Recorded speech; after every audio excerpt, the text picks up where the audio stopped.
పడిందని సంబరపడేలోపే మరో వాయుగుండం తరుముకొస్తోంది. నైరుతి బంగాళాఖాతం, ఆగ్నేయ శ్రీలంక మధ్యలో ఏర్పడిన అల్పపీడనం వాయుగుండంగా బలపడింది. అదిప్పుడు ఉత్తర తమిళనాడు, పుదుచ్చేరి తీరాల వైపు దూసుకొస్తోంది.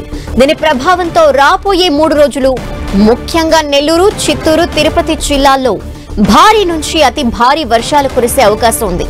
అంతేకాదు తీరం వెంబడి బలమైన గాలులు వీస్తాయని పేర్కొంది. చేపల వేటకు వెళ్లవద్దని మత్స్యకారులకు సూచించింది. మత్స్యకారులు వేటకు వెళ్లదని హెచ్చరికలు జారీ చేశారు వాతావరణ శాఖ అధికారులు. అలాగే ప్రజలు కూడా జాగ్రత్తగా ఉండాలని సూచించారు.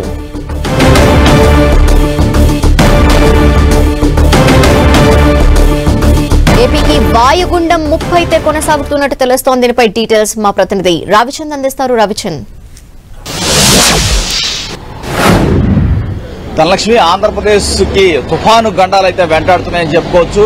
ఎందుకంటే ఇప్పుడు కరెక్ట్ గా పంటలు చేతికి వచ్చే సమయం, కోతలు కోసే సమయం, ఈ సమయంలోనే వరుస తుఫాన్లు అయితే వస్తున్నాయి.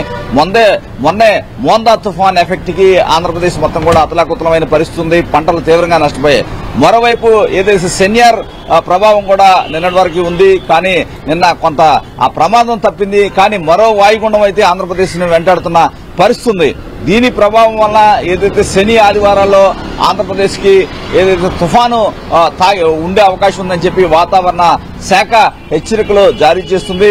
ఏదైతే మరి 2 రోజుల్లో ప్రస్తుతానికి అక్కడ కేంద్రీకృతమై ఉంది పుదుచ్చేరి ప్రాంతంలో. అక్కడి నుంచి మరో 2 రోజుల్లో ఆంధ్రప్రదేశ్ వైపుకి వచ్చే అవకాశం ఉంది. దీనికి సంబంధించి కూడా ప్రభుత్వం కూడా పూర్తి అప్రమత్తత అయితే ఉందని చెప్పుకోవచ్చు. వాతావరణ శాఖ కూడా మొత్తం కూడా గమనిస్తున్న పరిస్థితి ఉంది. రైతాంగానికి కూడా ప్రభుత్వం నుంచి కొన్ని సూచనలు చేసింది. ఏదైతే పంటల విషయంలో జాగ్రత్తగా ఉండాలని ఇప్పటికే ఒక అలర్ట్ అయితే జారీ చేసింది. వాతావరణ శాఖ ఎప్పటికప్పుడు పరిస్థితిని అంచనా వేస్తూ ప్రభుత్వానికి సూచనలు అయితే చేస్తుంది. ఇప్పటికే కోస్తా తీరం వెంబడి కూడా ఏదైతే కృష్ణా, గుంటూరు తదితర ప్రాంతాల్లో, వెస్ట్ గోదావరి, ప్రకాశం, నెల్లూరు తదితర ప్రాంతాల్లో బోర్డర్ మొత్తం కూడా సముద్ర తీర ప్రాంతాల్లో కూడా ఏదైతే పంటలకు సంబంధించి తీవ్ర నష్టం వాటిల్లే అవకాశం ఉన్న నేపథ్యంలో పంటల చేతికొచ్చే సమయంలో వాటినన్నింటినీ కూడా జాగ్రత్త చేసుకోవాల్సిన అవసరం ఉంది. వాతావరణ పరిస్థితులను అంచనా వేసుకుని రైతాంగం జాగ్రత్త పడాలని ప్రభుత్వం కూడా చెబుతుంది.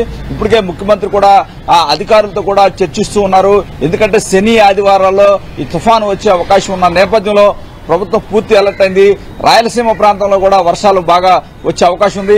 ఇప్పటికే మొన్న ఏదైతే వచ్చిన తుఫాను కూడా రాయలసీమ ప్రాంతాల్లో కూడా భారీ వర్షాలు వచ్చిన నేపథ్యంలో ఈసారి కూడా రాయలసీమ కొంత ఎఫెక్ట్ ఉండే అవకాశం ఉన్న నేపథ్యంలో ప్రభుత్వం కూడా దానికి తగ్గ వ్యూహాలు అయితే రూపొందిస్తుందని చెప్పుకోవచ్చు. ప్రభుత్వ యంత్రాంగం పూర్తి అప్రమత్తంగా ఉంది.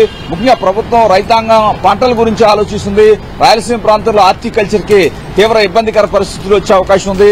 ఎందుకంటే గాలులు కూడా తీవ్రంగా వస్తాయని వాతావరణ శాఖ చెప్తున్న నేపథ్యంలో అంతా కూడా ప్రభుత్వ యంత్రాంగం అయితే అప్రమత్తంగా ఉంది. వ్యవసాయ శాఖ కూడా రైతాంగానికి కొంత సూచనలు, సలహాలు అయితే ఇస్తున్నారు. ఈ నేపథ్యంలో తుఫాను కావచ్చు ఏదైనా వచ్చినా ప్రభుత్వం అయితే పూర్తి అప్రమత్తంగా ఉంది. కాకపోతే 2 రోజుల తర్వాత ఏదైతే శని ఆదివారాల్లో ఎఫెక్ట్ ఆంధ్రప్రదేశ్ పై పడే అవకాశం ఉంది. దాని తగ్గ వ్యూహాలు అయితే ప్రభుత్వం కూడా రూపొందించుకుంటుంది. రైతాంగాన్ని పూర్తి అప్రమత్తంగా ఉండాలని వాతావరణ శాఖ కూడా హెచ్చరికలు జారీ చేస్తోంది. థాంక్యూ రవిచంద్.